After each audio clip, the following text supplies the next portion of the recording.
here on YouTube World. It is the Prospect Weekly Roundup. This is from the American Prospect. We do this every Friday, talking to members of our staff or people from the outside about the news and events of the week. I'm David Dayen, executive editor of the Prospect and your host. And with me this week is our excellent writing fellow, Emma Janssen is here. Emma, how are you doing? I am doing really well. I recently got a cat, and which you may have seen on the cat blogging.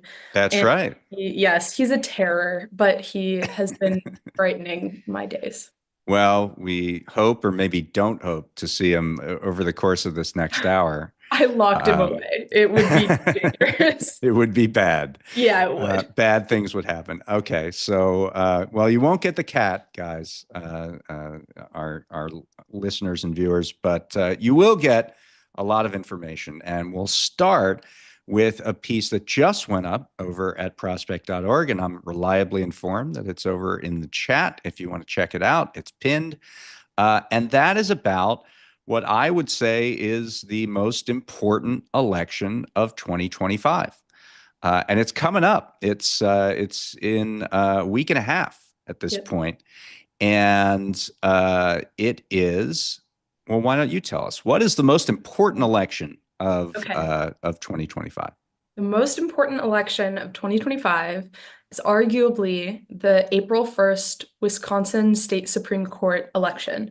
So in Wisconsin, if you are running for a spot on the state Supreme Court, you run for a 10-year term. And what we're seeing now is that this election will basically decide the ideological makeup of the court for the next 10 years or until someone else retires. But, Hmm. really what we're looking at is like the chance to either swing the court conservative or liberal. And since 2023, another election year for the court, it has been a liberal court, but that could change on April 1st. And the reason that it's so important is because there are a handful of really contentious issues for Wisconsinites that are set to kind of be decided by this court that will be elected in a week Hmm. and a half. So some of those issues, we're talking abortion,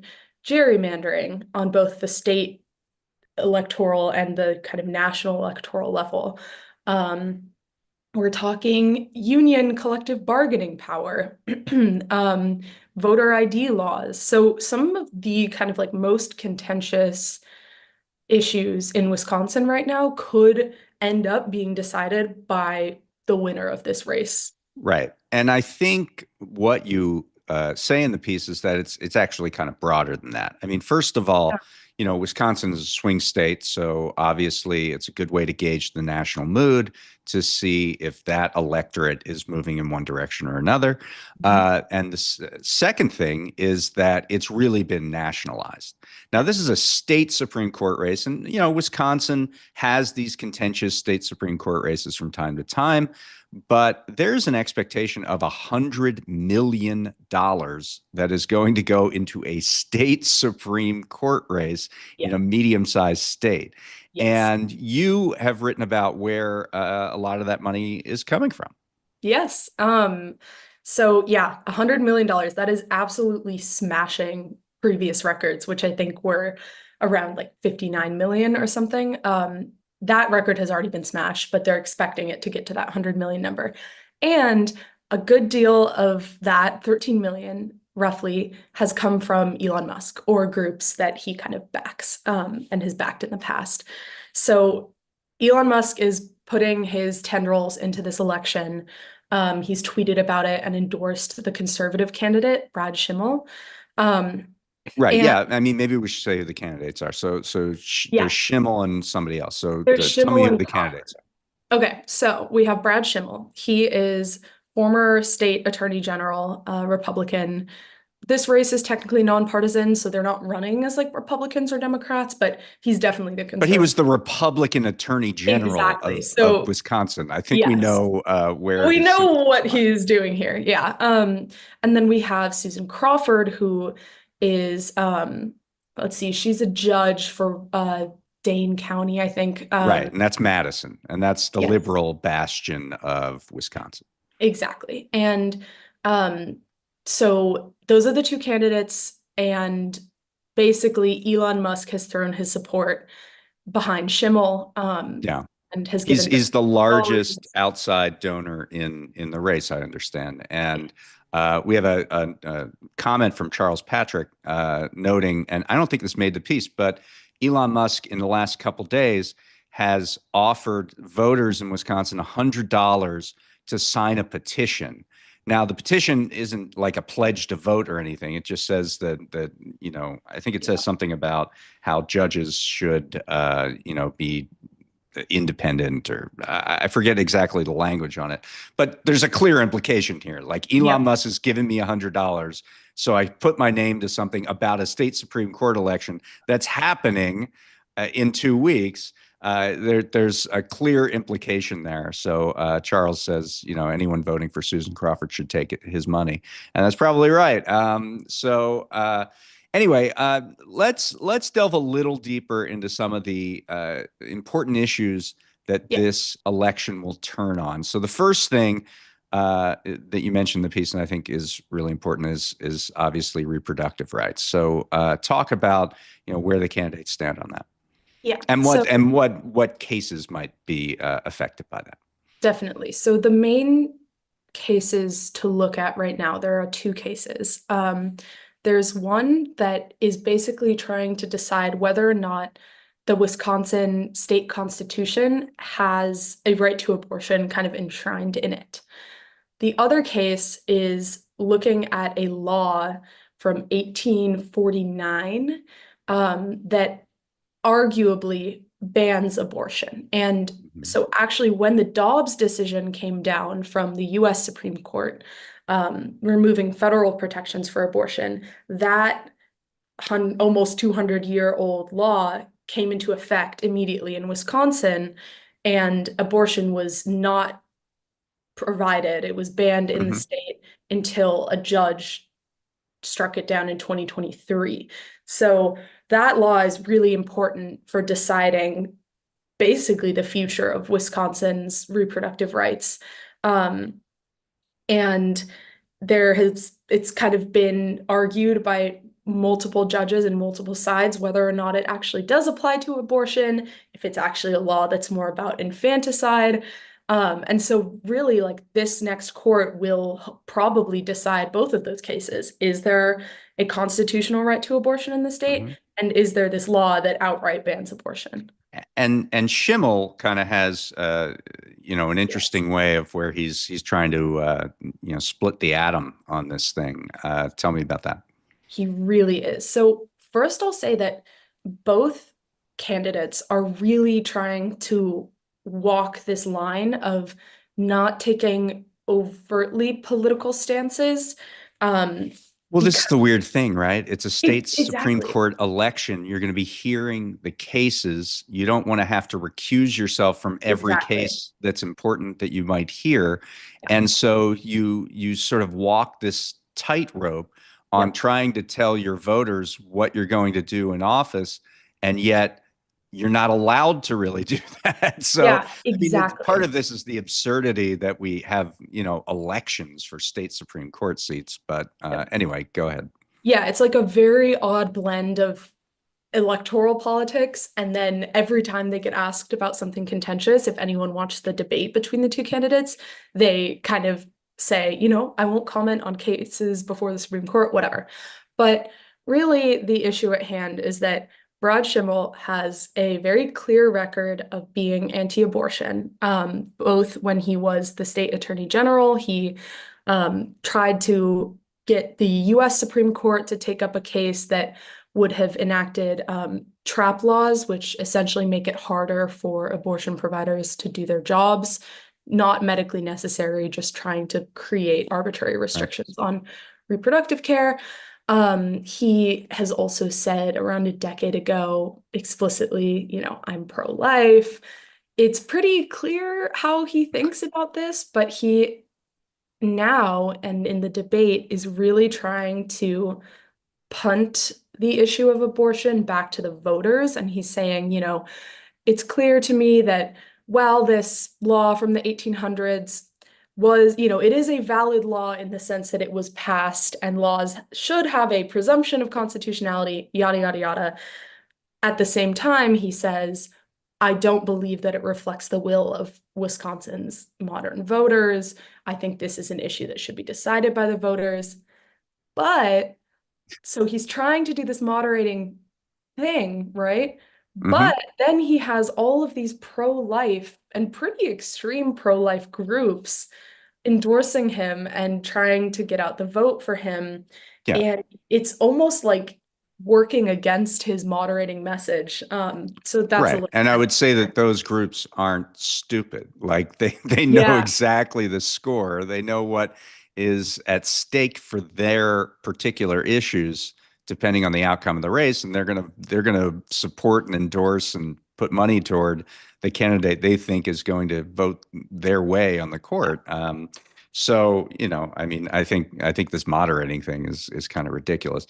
The other one of the other big issues at stake in the court is around gerrymandering and Charles Patrick once again. And I do have another question here, but I'll get to that in a second. But Charles Patrick again makes the point, and we have to kind of go back. So, after the 2010 elections, the Tea Party elections, Republicans took over in the state of Wisconsin. And because they held the Supreme Court at that time, they immediately moved to gerrymander and make a permanent majority, essentially.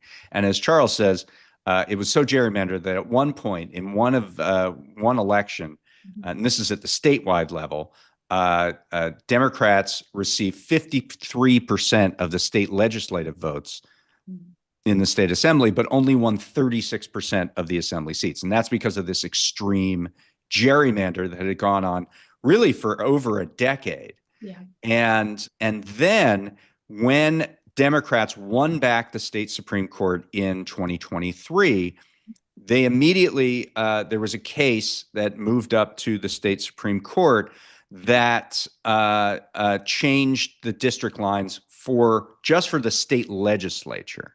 Yep. And in 2024, just because of those changes in lines, I believe Democrats won something like between 6 and 10 seats in the assembly. They set themselves up to Yep. win the state assembly and the state Senate Mm-hmm.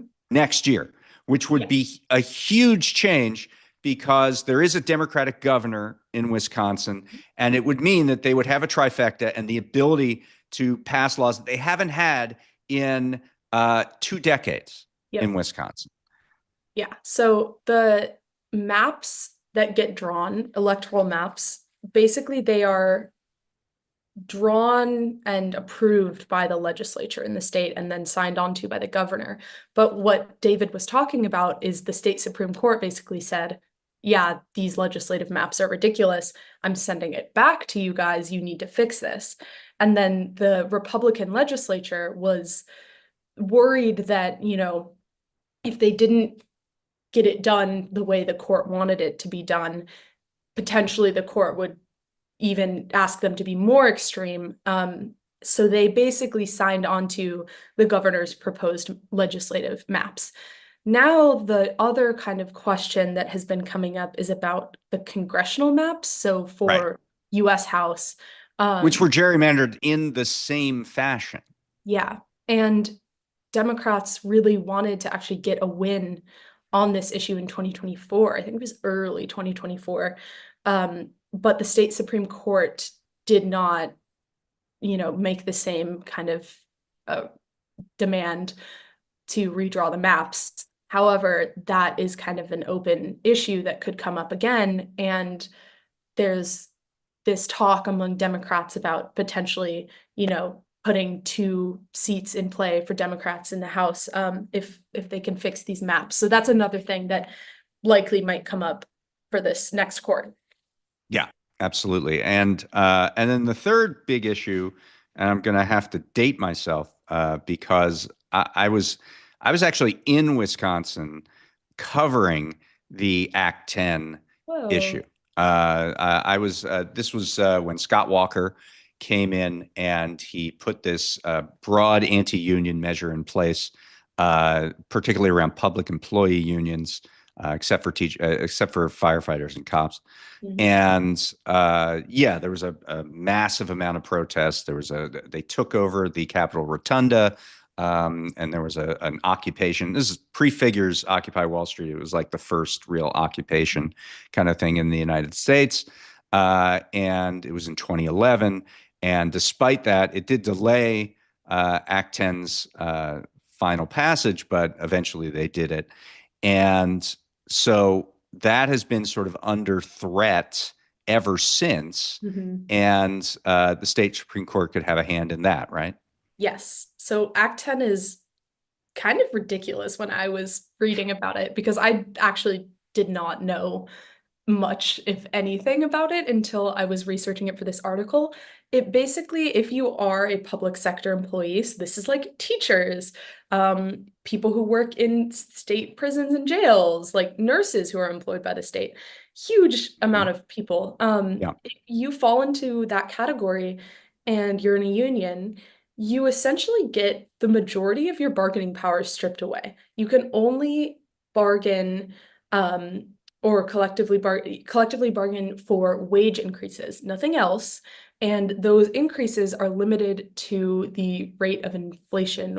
It's crazy. It basically destroys these unions. It also makes it harder through some administrative stuff like it bans these unions from taking member dues directly out of their paychecks, which Yeah. just adds a layer of difficulty.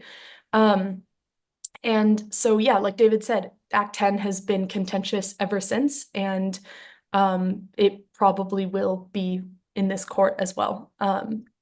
Right. And, this is a common Republican tactic that Democrats have not really internalized, but we're seeing it in earnest in the Trump era, which is your political project and your policy project get merged. So your policies are to hobble your political enemies. And that's true in this case of public employee unions in Wisconsin, which led to a precipitous drop in unionization Yeah. in that state. We're seeing it at the federal level with the tax on universities, a tax on unions as well, and it's all specifically targeted at political enemies. Democrats don't really do that. In fact, there's a piece that we're going to talk about a little later that you wrote about how Democrats empowered red state manufacturing and left behind areas. So anyway, so that's kind of the stakes of this Wisconsin state Supreme Court election. We had a comment from John Yeah. Darger, from Northern Illinois, wondering if phoning people will help, or whether I have to cross the border, knock on doors to really help. We're first of all, we're C3, so we can't talk about endorsing candidates or anything. But second of all, I mean, I think there are a lot of questions about electoral strategies and what campaign tactics work the best, whether Mhm. phone banking or knocking on doors works the best. I mean, usually it's you kind of listen to the campaign, get in touch with the campaign, and see where they need help. Because Mhm. sometimes it's just a manpower issue. Oh, we have people to knock on doors, but maybe we don't have people to make phone calls, or vice versa. So I think it's a hard G. Okay, darker. Thank you. Um, uh, but anyway, I think it really is on a case by case basis. Depends on what you really need, and then sometimes it's just broadcasting messages. Obviously campaigns love donations, and this is a race with $100 million in it. Yeah. So, the amount of people that you can cover by knocking on a door may be less than the amount of people who marginally see an ad because of the money you gave. So, I mean, I don't know. I think there are a lot of questions around these strategies, but um, anyway, that's it's really, really important race. We're Yeah. going to continue to cover it. Obviously, there's a lot going on with more recent things that I thought one of the more insidious things that I heard, not just this $100 uh, I don't know, bribe or whatever you want to call it, but that, and this is a tactic that Musk did actually in the 2024 campaign against Kamala Harris too. An affiliated group puts out an ad that says it's from Progress, Wisconsin, or some kind of weird progressive sounding name, and it says, we're proud to support Susan Crawford because she's going to be rock solid Mm. on immigration, or she's going to be rock solid on, protecting partial birth abortion, or, I mean, using hot button issues and making it seem like it comes from a progressive site, but targeting that at conservatives to try to rile them up and get them to the polls. It's a kind of a dirty trick tactic, and I'm sure there's going to be more than just that in the days leading up to April 1st. So we'll, I'm sure, continue to cover it. Yep, absolutely. Read the article. There's more tidbits in there about the ads and things at stake. So I like the hucksterism. Read all about it. Yeah, read the articles. yep. That's one thing that I think we could universally say here at the Yeah, Prospect. Read the yes. articles. We could endorse that.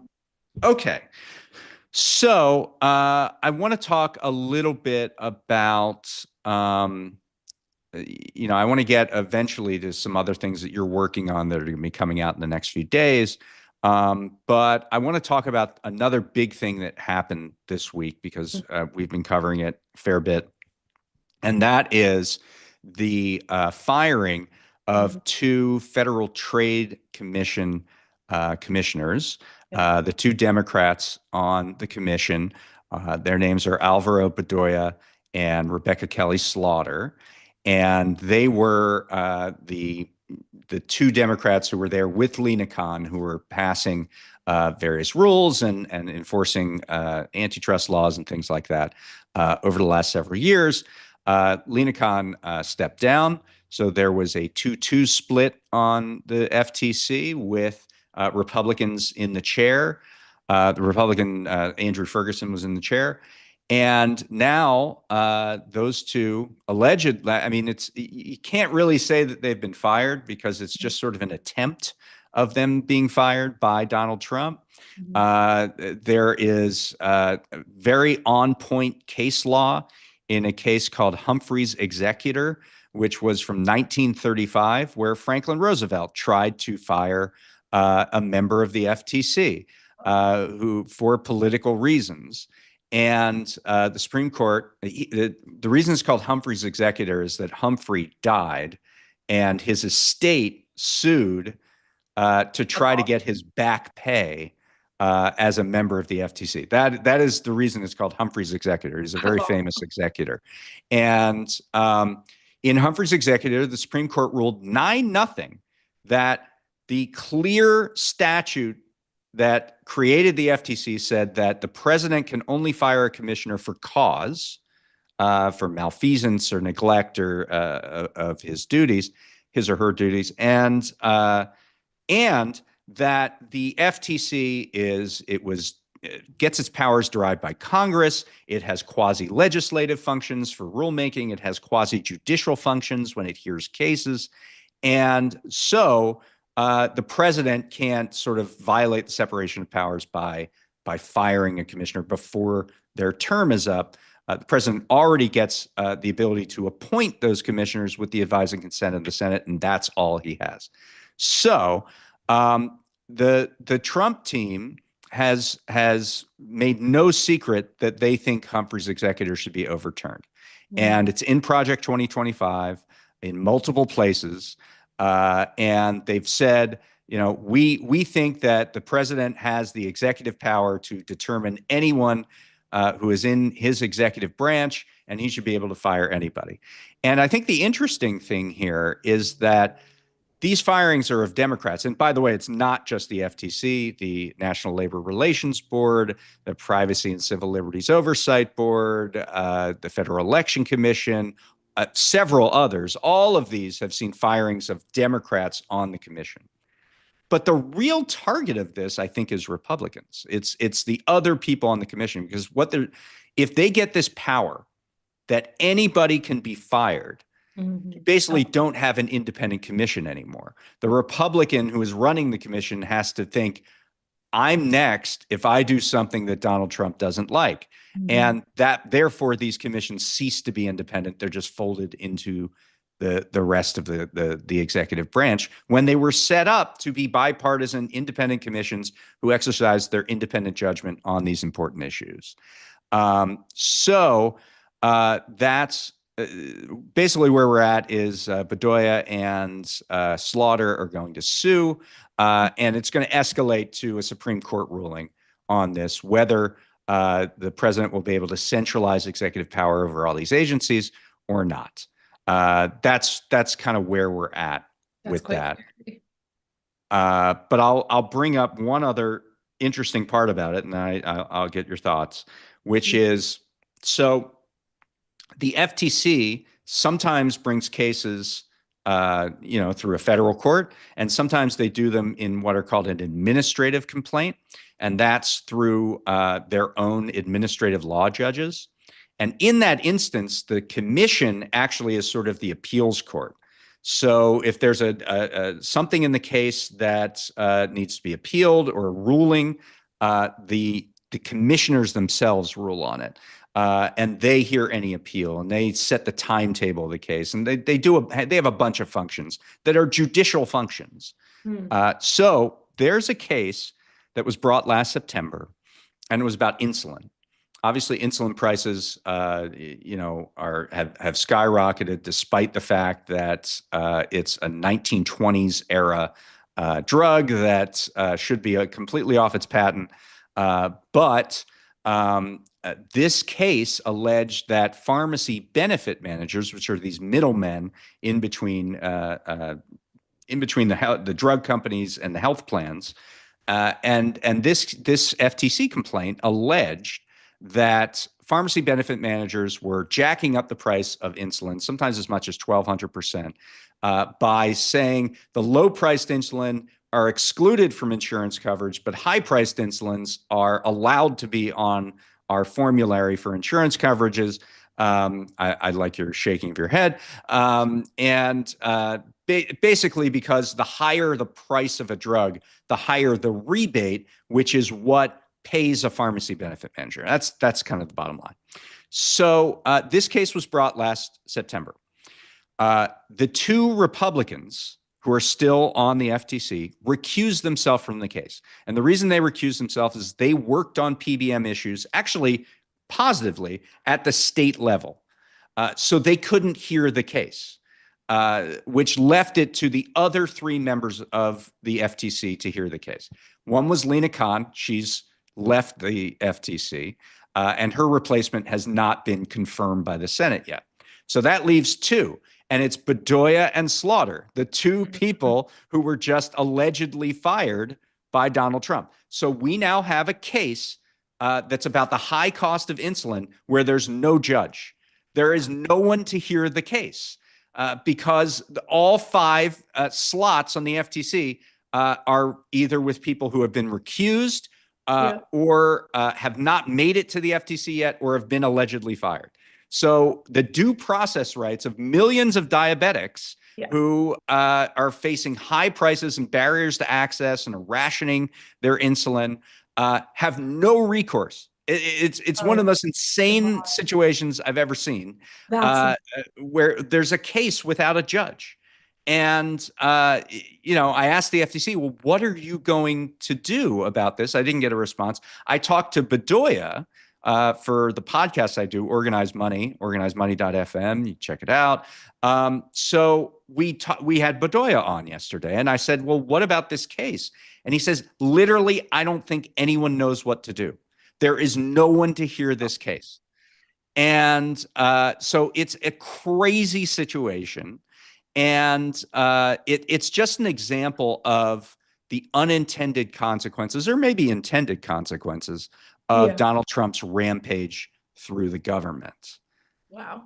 That is horrible. I don't know. Drug prices are just, I think, one of the most obviously evil and heinous things, and that just gets my skin like crawling. I don't know if anyone listening, if you know someone with diabetes or if you work in healthcare, you see just how much lack of medication absolutely destroys people's health. I mean, I Um, think there's a way for if you're a diabetic to file a due process complaint, to file a lawsuit. You would have standing, I think, to say Donald Trump by allegedly illegally firing these two commissioners is preventing me from getting lower drug prices, right? Mhm. So I think maybe there's a way to do that. And, I don't know of any organization that represents diabetes patients who's thinking about that. But they should be Yeah. thinking about that. And it wouldn't be hard to find people who have been harmed explicitly by those drug prices, Oh, like in 100%. area. Yeah, you look Absolutely. a block away, everyone. All right. So now we're going to head into the sneak preview part of the show. Um, here's a question or a comment from Steve Kane. But PBMs are all about patients and lowering costs. That's what we hear in Hoosierville. Yeah, that is the point. I mean, PBMs were basically originated to say, hey, health plans, give us the ability to negotiate with drug companies, and we will collect all of your transactions so that we can get bulk discounts from the drug company. And it makes sense, right? I mean, like rather than 50 insurance companies haggling over drug prices with the drug company, if they centralized it and you had one PBM that Mhm. was haggling with the drug company, you would think that would actually lower drug prices. The problem is the way PBMs get paid. First of all, there are three PBMs that control about 80% of the market, hundreds of millions of transactions, and hundreds of millions of patients. And the way they get paid is through this rebate system. So they say, okay, you want to pay, you want to charge drug company $100 for this drug. Why don't you charge $50? And then we'll take a percentage of that $50 rebate, and then we'll pass the rest of the savings on to the health plan. Hmm. So if it's $100 and it's a $50 rebate, they get a percentage of that, right? If it's $100 rebate, they get a higher percentage of that. In other words, if the drug price, the list price is higher, the percentage rebate that they're going to get is also going to be higher. So, in this sense, Cool. PBMs have an incentive for higher drug prices, even though they're supposed to be lowering drug prices in the system. It's an absolutely insane system. And hey, go back to organized money. We've done several stories about PBMs. There was going to be a reform of PBMs last year in Congress, and Elon Musk blew it up when he blew up the year-end funding bill. This was agreed to by both parties. He blew up the year-end funding bill and took all that out. And then he was asked. I believe there's a study that 200 or 300 pharmacies have closed since that December funding bill. Because PBMs also they have a very damaging effect on independent pharmacies. Um, and somebody on X asked Elon about this, and his answer was, "What is a pharmacy benefit manager?" So this is the level of interest and engagement that we have at the highest levels of the federal government on this issue, critical issue. So anyway, okay, we're gonna move on now, and we're gonna hit the sneak preview part of the show, as I said. So next week we're gonna be coming out with our cover package of our next issue, and Emma had a hand in that, and I had a hand in that, and we're calling it the Blue State Power Index. So here's the idea, and then Emma, maybe you can talk about some of the states that you looked at. Yes. So obviously, there's not going to be a whole lot of progress at the federal level on policy in the next 4 years. That is a bit of an understatement. There's going to only be damage and pain, really, for the next 4 years at the federal level. Or if we're lucky, gridlock. And so there are currently 15 states, but in the 2 years ago, in 2023, 2024, there were 17 states where Democrats had a trifecta. They controlled the state legislature and the governorship. And there are theoretically, no impediments for those states to make progress, move things forward, pass legislation that tangibly benefits the lives of millions of citizens, tens of millions of citizens, in those 15, formerly 17 states. So we wanted to see, well, what states have actually done with that power in the past, which we think can inform what they might do in the future. And so we split up all 17 of these states from 2023, 2024 congressional cycle or federal election cycle, and found out, did they do a good job? Did they pass a lot of good legislation for people? Did they not? What's happening here? And so we split them up. And maybe, Emma, we can have you talk about like you did 4 states, right?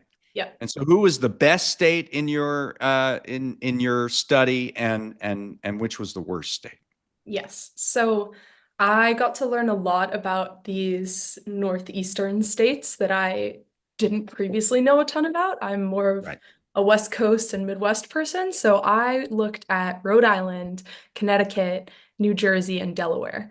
Right. Uh, and so New Jersey came out on top for me for those 4 states. I didn't go into it necessarily expecting or having a preconceived notion of what my ranking would be, but I was pretty impressed by the amount of actually like materially helpful spending and initiatives that New Jersey was able to pass for everyday citizens. So they were able to avert a major funding crisis for their public transit, Mm-hmm. for Jersey Transit. And they did that really quickly after they realized that their funding was going to run dry. And it came from taxing corporations. And they also were able to get a lot done with prescription drug prices and other sort of healthcare related issues that, like I said earlier, would affect just everyday people in the state. Um, so New Jersey really impressed me. Something that all of us who were working on the project had to think about was, there's a pretty it's a difficult kind of science to compare apples and oranges, like California Yeah. versus, I don't know. It's a highly unscientific Yes. study that we did. So Yes. I want to make that clear. And Hmm. like a lot of things we were kind of judging against one another in Yeah. ways that were difficult to do. So, there are some states that have already in the years leading up to 2023, it already passed a lot of the progressive agenda, you would say. Places like California Exactly. or Massachusetts. And so judging them now against states that may have had a lot of pent up things that hadn't passed for many years, like Minnesota, is difficult. By the same token, what kind of state wealth you have plays a role here. Like we had New Mexico on this list. New Mexico is one of the poorest states in the country. They might not be able to conduct certain programs the way California, a very rich state, is able to do. So it was not easy to kind of juggle these things together, but we kind of lay out, I think, the evidence. We kind of lay out here's what was done in a state like New Jersey. Yep. The other thing that came up for me in doing this is the number, and particularly in the Northeast, the number of kind of machine states or Yes. states with particular industries that dominate policymaking there. When I say machine states, it's sort of legacies from the Tammany Hall days, states where their political culture is very centralized Yeah. and very unforgiving and kind of rigid. And I think we see that to an extent in New Jersey, although they were able Yeah. to break through and have some legislation, but also in New York, in Mhm. Massachusetts, and certainly in a place like Rhode Island, which I want you to Yeah. talk about next. Yep. And then there are well, let's start with that, and then we'll go into home state kind of industries and things like that. Yeah, so Rhode Island definitely has that kind of holdover machine state culture. And I spoke to a political scientist who knows a lot about Rhode Island demographics and how that plays into the political structure of the state. It's a very Catholic state, so this is another thing that kind of complicates our ranking system is just like some Democratic parties are Hmm. more conservative than others just because of the makeup of the state, whether it's religion or any other demographic issue. So in Rhode Island, certainly it's a more conservative Democratic Party than the federal party. And they are very much their kind of like locus of power seems to be their speaker of the state house or assembly because the governor, not super strong, not a ton of kind of like visibility and popularity within the state, has Hmm. has some baggage hanging over him from previous years. So really what the speaker wants to get done is going to be the priority. And what I found was just, I think a lot of the conservative impulses in that state plus that balance of power centered around this one guy, I found that that didn't really lead to this kind of eye-popping, exciting change kind of Yeah. legislation. That was my Yeah. lowest. Yeah, that was actually, I think it may Was be it the way lowest lower? in the entire ranking. So yeah, I think that's really important to kind of understand that one interesting thing I found through this survey is the states. This is another thing that we looked at kind of in building the rankings. But if a state had a huge margin in terms of, a Democratic margin in the state legislature, theoretically, they should be able to get more done because they have more seats that the votes that they can give up and still pass Yeah. legislation. And yet, it was almost the inverse effect. The number one state that we had Minnesota, which got an incredible amount done in the 2023-2024 cycle, and now doesn't have a trifecta because there's a tie in the state house, had a one vote margin in the House and in the Senate, I believe, and still got all of that done. Whereas a state like Rhode Island, which was dead last in the survey, has massive majorities at the Yeah. statewide level. So I think that's a big part of it. I think another part of it is this sort of catering and attention to home state industries. And I did the California one, and that's certainly true in that instance where Hollywood and big tech Mhm. really conspire to limit the imagination, and just sort of the wealth industry in general has created a situation where you need a two-third vote for any changes to taxes. This is a legacy of Prop 13 in the 1970s, and and Democrats have had that two-thirds majority for close to a decade now, and they haven't done anything with it. They haven't changed the tax system really at all Yeah. because it's a very top-heavy political culture. It's dominated by the rich. It's dominated by lobbyists.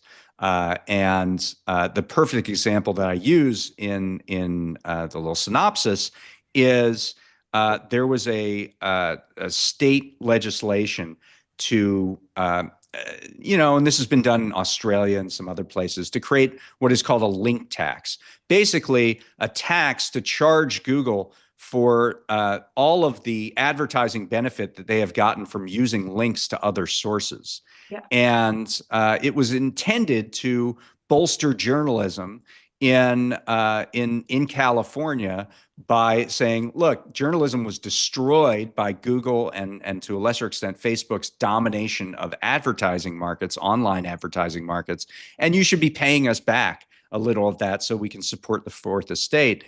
Uh, that bill initially was going to give $500 million in a fund to journalism efforts in California.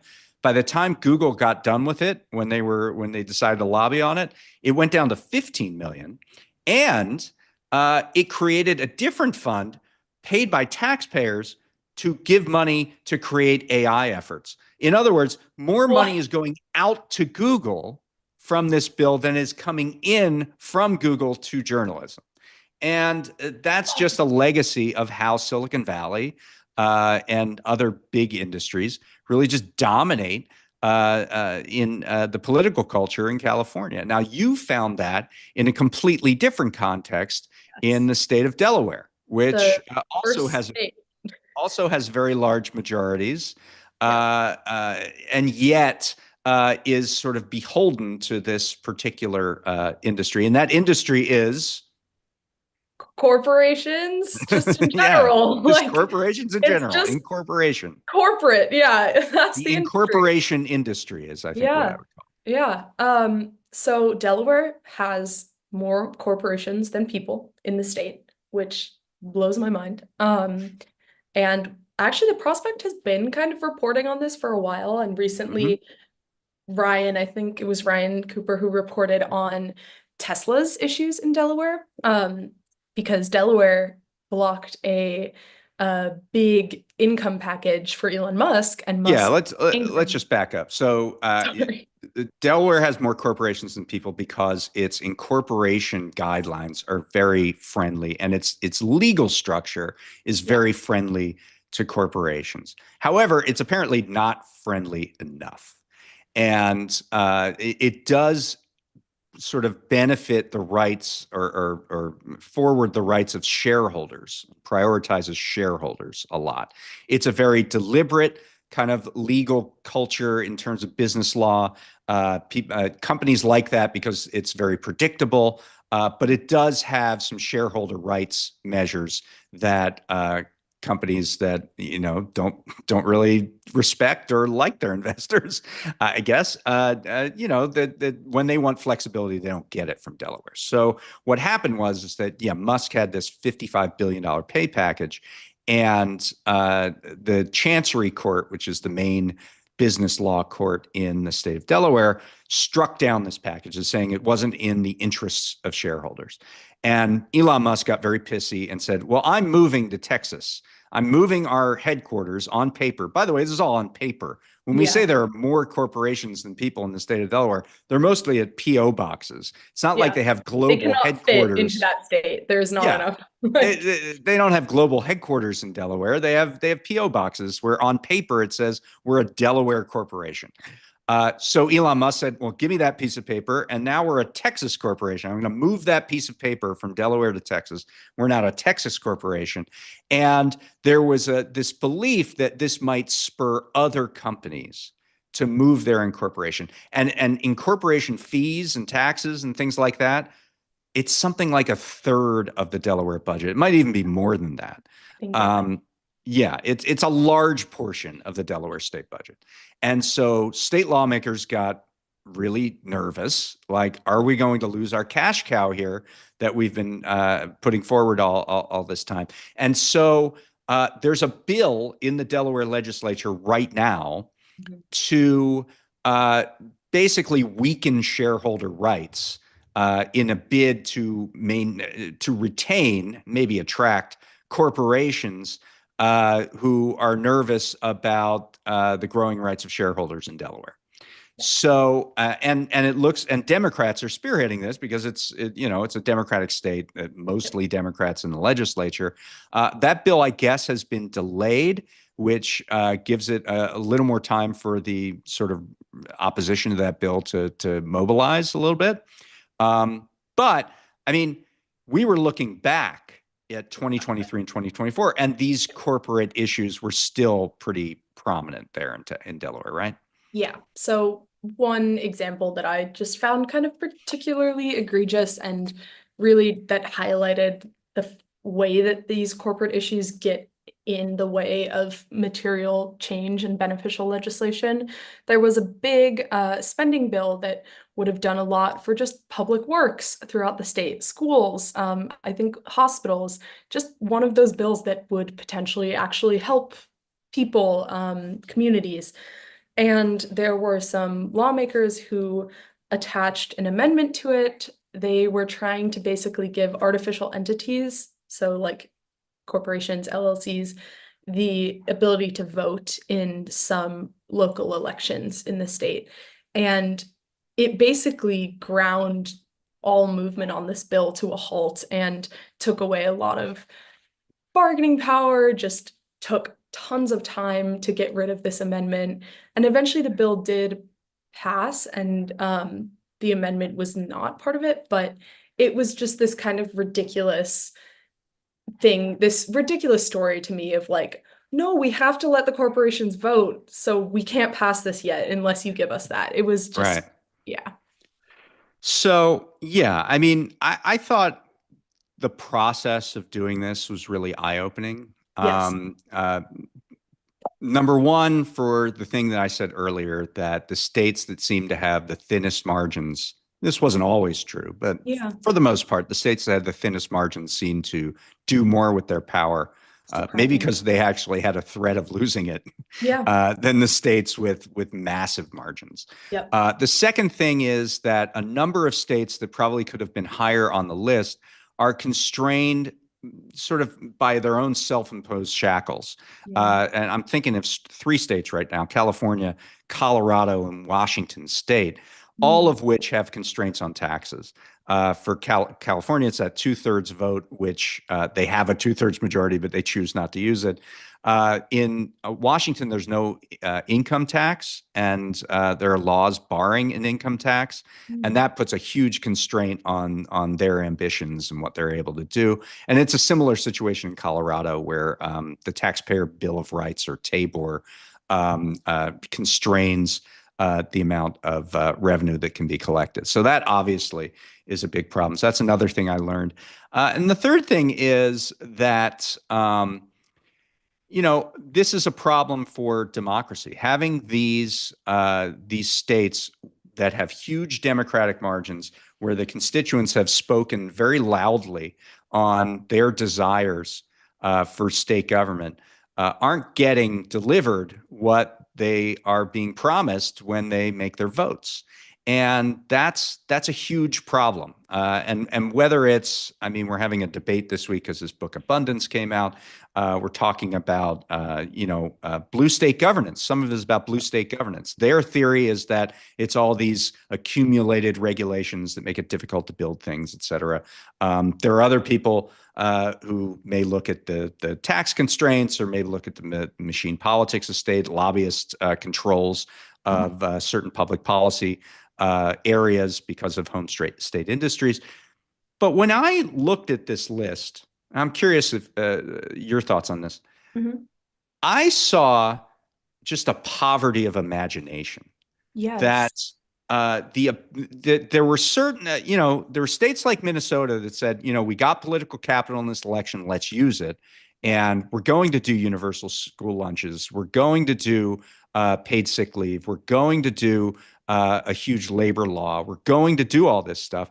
And other areas, other states just sort of float along, and they don't take governing seriously, Yes. because, as I said before, they don't feel like they could lose their power. And so that constraint doesn't make them, really amped to deliver for their citizens. And Yeah.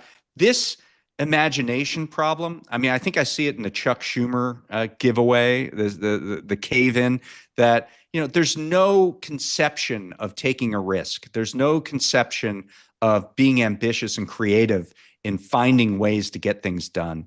Yeah. And we need that desperately. And I think it's what the public is really asking for out of Democrats.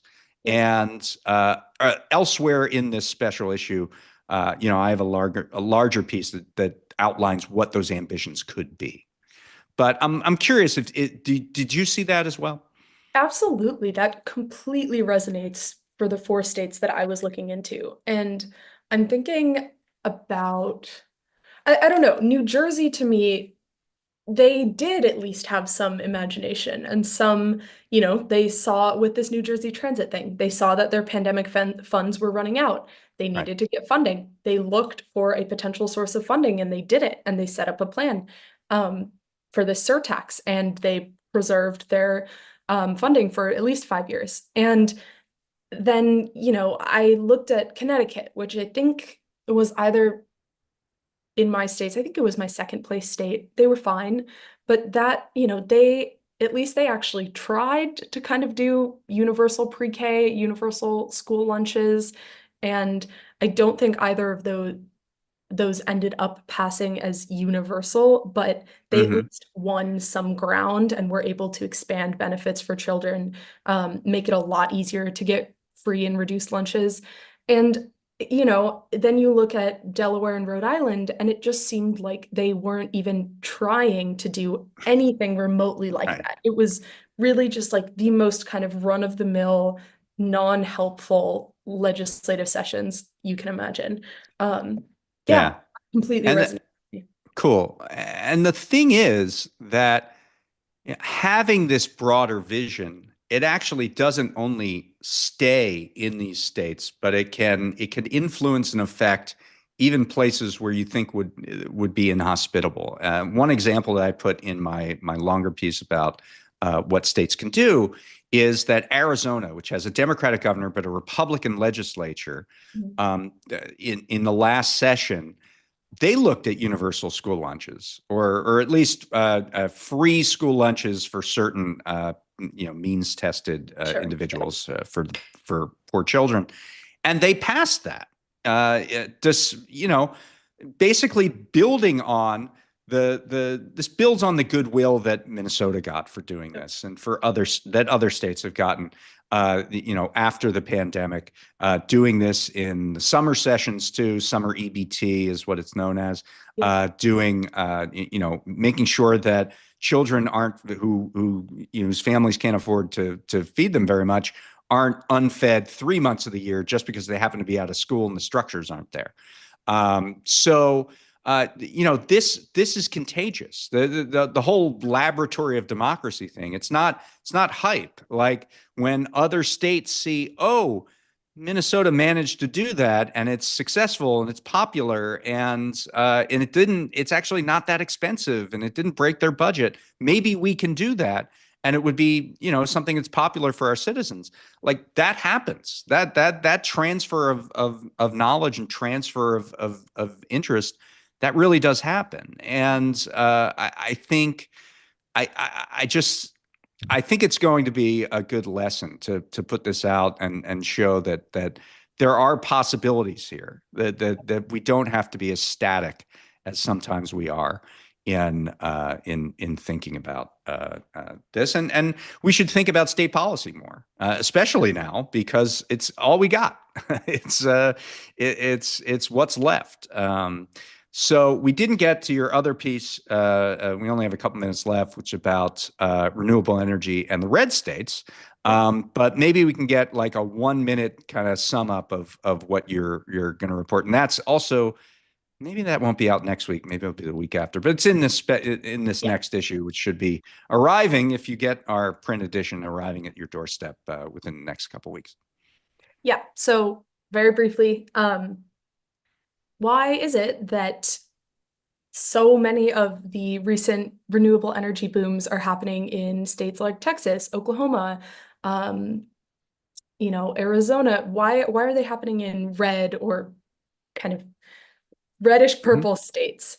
And why is it also that Trump is trying to destroy those projects, completely remove funding for them if they're benefiting his own constituents, and his own political allies? So those were kind of the two animating questions that I went in with.